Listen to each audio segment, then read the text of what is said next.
Hancur kali pokoknya saksi yang dibikin 01 ini. Coba kalian tonton dulu nih ya. Tonton dulu, simak dulu sampai habis. Untuk mendata penerima bansos tetapi khusus untuk pendukung 02. Silakan Pak. Siap. Terima kasih Yang Mulia. Nama saya Surya Dharma dari Pekanbaru Riau. Pada tanggal 8 Februari sekitar pukul 16.30 saya ke sekretariat PPS, itu tepatnya di kantor lurah, untuk mengambil dana operasional TPS. Di situ diserahkan formulir pada saya untuk mendata warga yang dikhususkan untuk memilih 02 dan akan diberikan bansos. Itu yang nyuruh di kelurahan siapa? Mendata untuk Lurah. lurah. Ya. Siapa namanya? Namanya nggak bisa saya sebutkan di sini, Pak. Oh, ini persidangan. Nggak usah. Nanti malah keterangan Bapak jadi diragukan nanti. Maksudnya nama kelurahannya. Nama lurahnya. Oh, nama lurahnya apa? Ibu Yuliarti. Yuliarti ya. Beberapa oknum kepala desa di Kecamatan Kedungdung dan Robatal itu didatangi oleh seorang oknum polisi. Di situ bilang bahwa kalau pingin aman 02 harus menang. Siapa yang ngomong begitu? Oknum polisi, Pak. Dan yang Polisi mana ini? daerah Sampang, Pak. Polsek Sampang atau Polres? Yang jelas itu oknum polisi, Pak, yang saya dikasih tahu sama oknum kepala desa itu apakah polisi polsek atau polisi polres, saya juga kurang paham. Apa yang dia lakukan? Bilang gini, Pak, kalau pingin aman 02 harus menang. Namanya tahu Bapak? Tidak bisa saya menyebutkan, Pak, mohon maaf. Saya khawatir jiwa saya akan terancam. Jangankan menyebut nama orang yang memberitahu saya. Saya sendiri ke sini ini, Pak, karena demi kebenaran bertekad untuk hadir di persaksian persidangan yang mulia ini, Pak.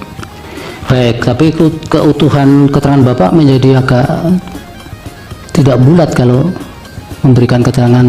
Mohon maaf, Pak, saya tidak bisa menyebutkan namanya, Pak. Udah kalian tonton tadi kan? Itu masih dua contoh soal, yang satu di Pekanbaru, yang satu lagi di Sampang, ya. Jadi di Pekanbaru ditanya, di mana lurahnya? Oh, rahasia ini, Pak. Nanti kalau misalnya dikasih tahu, Pak, ini nanti bisa berbahaya. Hei, ini persidangan semuanya harus terbuka, ya. Harus terang benderang. Kalau nggak siap kau buka-bukaan, jangan kau masuk ke persidangan. Kalian kiranya orang bodoh-bodoh itu di dalam ruang sidang itu? Ini pula ada lagi yang fitnah ini.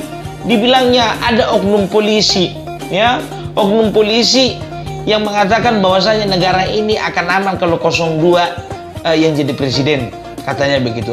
Nggak perlu oknum polisi, kami yang bilang, oknum polisi, nggak usah fitnah, kami yang bilang kalau 02 presiden aman. Gitu ditanya, siapa nama oknum polisinya, Pak? Saya, Pak, nanti Pak takut, Pak, ini mengancam nyawa saya. Enak kali ya di situ ya. Berapa kalian dibayar? Tolong dulu ya untuk tim dari 01. Kalau memang kalian ingin menghadirkan saksi, kalau memang nggak dapat saksi yang sesungguhnya dan harus kalian membawa saksi dusta, tolonglah dulu di briefing dulu sebelum bersandiwara. Itu aja kerja kalian dari keluarga nggak lulus. Inilah narasi-narasi seperti inilah yang betul-betul merusak persidangan, ya. Nggak bisa dijadikan bukti ini. Katanya. Siapa nama lurahnya? Yuliarti. Siapa oknum polisinya? Nggak tahu. Saya takut, Pak, membahayakan nyawa saya. Makanya, iya kan? Coba lanjut dulu ini, agak seru ini, teman-teman semuanya, seperti yang Pak Yusril katakan tadi itu, memang kalau kita lihat tadi, kita dengar bersama ya, ahli-ahli yang diajukan itu tidak pernah menjelaskan tentang kasusnya. Yang dicerahkan juga narasi-narasi juga dan ketidakpuasan terhadap persidangan ini. Jadi sama sekali jauh panggang dari api, ya, jauh panggang dari api. Betul Pak, yang Bapak bilang itu kan jauh panggang dari api. Kayak mana mau masak masakan kalau misalnya jauh api dari panggangan? Karena apa? Betul ya. Cuma narasi aja mereka kembangkan. Narasi itu adalah sesuatu yang hasil ya, sesuatu hasil daripada opini-opini mereka saja itu. Bukan dari bukti dari lapangan. Kita lanjut lagi nih. Saksi fakta yang diajukan itu lebih parah lagi. Salah satu contoh umpamanya tadi ada saksi dari luar negeri bercerita tentang bagaimana sirekap dan sebagainya, tapi ketika kita tanya ada aslinya atau tidak, nggak ada, dia nggak bisa dapatkan. Jadi dari mana kita tahu? Ya dia lihat hanya dari dari screenshot. Nah, bagaimana kita bersidang di pengadilan yang mulia ini membicarakan suatu bukti asal usulnya kita tidak tahu, aslinya tidak ada. Nah, kira-kira begitulah kualitas daripada saksi yang disampaikan.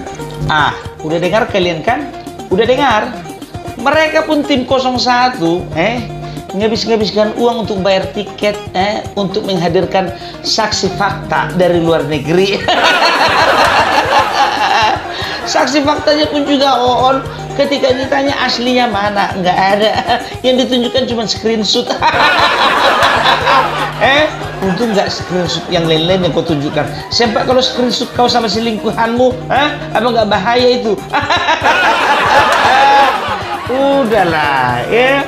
Jadi tolonglah dulu kalian itu kalau menghadirkan saksi, baik itu saksi ahli, saksi hidup, mau saksi yang udah nggak hidup lagi sampai saksi fakta, tolonglah dulu yang agak berkualitas gitu loh. Ini kan memalukan namanya. Ya, begitu ditanya masalah sirekap, yang aslinya mana kalau memang kau katakan ini salah, ya kan nggak ada.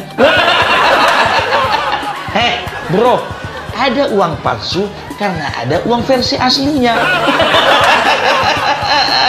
Ada KTP palsu karena ada KTP versi aslinya. Mikir nggak kau? Iya, sekolah di luar negeri. Dari mana kau luar negerinya? Dari mana? Meleset kau. Jadi memang kita tidak merasa susah payah melihat dengan adanya saksi-saksi yang diajukan dan ahli tadi itu, kita yakin sekali bahwa permohonan ini mungkin tidak akan dikabulkan kalau dibesarkan saksi-saksi dan keterangan ahli ini. Itu yang kita sampaikan. Ini Pak Hotman. Kalau saya beda, di awal persidangan ini kuasa hukum 01 mengatakan Hotman akan menangis. Tadi malah saya ketawa-ketawa, lucu semuanya. Lucu ya. Karena sepertinya mereka sangat kacau balau dalam membuat saksinya. Yang pertama, mereka selalu mendalilkan peraturan KPU mengenai umur 40 tahun belum dirubah pada saat pendaftaran Gibran. Mereka lupa nggak ada putusan Mahkamah Konstitusi nomor 90 yang mengatakan boleh asal pernah kepala daerah. Dan di pasal 47 Undang-Undang Mahkamah Konstitusi disebutkan putusan Mahkamah Konstitusi berlaku sejak diucapkan. Jadi nggak perlu menunggu dirubah peraturan KPU. Yang kedua, yang paling lucu bikin saya ketawa adalah tadi ada ahlinya mengatakan bahwa Jokowi melanggar undang-undang korupsi, bansos, melanggar undang-undang APBN. Pertanyaannya, bagaimana mungkin Mahkamah Konstitusi mengabulkan permohonan mereka dengan mengatakan Jokowi melanggar undang-undang tidak pidana korupsi dan melanggar undang-undang APBN, sedangkan Jokowi dan menterinya bukan pihak dalam perkara ini, dan Mahkamah Konstitusi tidak punya kapasitas untuk menentukan apakah ada korupsi atau tidak. Makanya saya bilang tadi, saya ketawa. Sama bang, aku juga ketawa bang. Kalau udah ngomong Bang Hotman Paris ya. Si Mugi Vitar. Itulah dia disampaikan tadi. Apa hubungannya, apa relevansinya Jokowi beserta menterinya dengan sengketa Pilpres ini? Anak TK juga udah tahu yang bersengketa sekarang itu 0103 itu melawan KPU, nggak ada urusannya presiden. Kalau goblok itu jangan keterlaluan. Aduh, kok keterlaluan kali. Udahlah ya. Jadi apa lagi? Nggak perlu orang sepintar Bang Hotman untuk menganalisa itu. Orang sebodoh Opung Parbela pun bisa memilah dan memilih mana yang ada kaitannya dengan sengketa pilpres. Kayak lucunya ini satu-satu. Jadi udah jelas ya. Dengan aku menampilkan sepenggal-sepenggal video tadi, itu artinya apa? Biar yang kunyatakan, yang ku beritakan, yang ku sampaikan sama kalian itu bukan berita hoax, ya bukan narasi, tapi bukti. Daripada kalian membangun narasi, tengok dulu sini, lebih bagus kalian tengok dulu nih, mbak-mbak sama kakak-kakak yang cantik-cantik ini lagi bagi-bagi takjil. Dari mana orang ini? Teman-teman awak ini dari Siantar ini. HBB DPD Kota Siantar itu mengadakan acara bagi-bagi takjil. So tanggung, bukan di depan kantor sendiri, di depan kantor wali kota. Jadi untuk kalian ya, daripada kalian demo nggak jelas tujuannya dan juga nggak akan tercapai apa yang kalian cita-citakan, mendingan kalian perbanyak pahala seperti kakak-kakak sama abang-abang ini yang membagi-bagikan takjil. Itu baru namanya umat muslim yang bermanfaat, yang berfaedah gitu loh untuk masyarakat gitu. Masa harus diajar-ajari sih? Oke lah ya, aku cuma mau menyampaikan hidup HBB, hidup Horas Bakso Batak. Horas.